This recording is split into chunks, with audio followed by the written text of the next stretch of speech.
Bwana asifiwe. Hii ndio New Life Mumias Imanga. Vile unavyoona hii mahindi, hii ni parking ya magari. Vile unaona hiyo mahindi yote, so hii shamba limeenda mpaka huko kwa ile miti. Nitakuonyesha pole pole tu. Hii shamba limeenda mpaka chini. Hii ni Napier grass kwa hapa katikati. Alafu next tunaona ni miwa. Hiyo ni miwa, unaona? Hiyo ni miwa.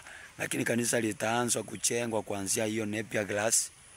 Hii miwa yote mpaka kwa hiyo miti unaiona. Hilo shamba New Life imefika pale. Kwa hiyo miti unaiona iko hapo. Hiyo ni New Life. Yaani Mungu ametujalia neema.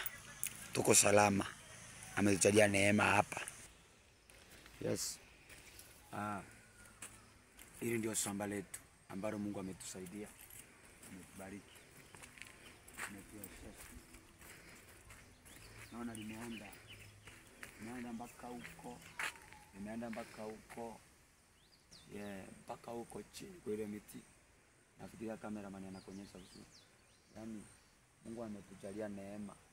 Alafu huko pande ule imeenda mpaka huko mwisho.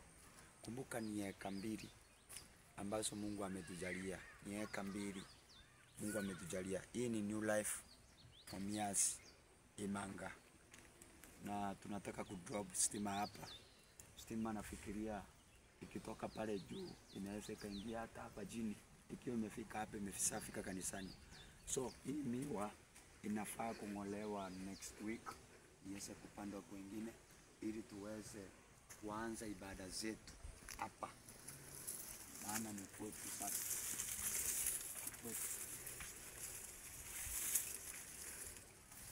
Hapa ni kwetu.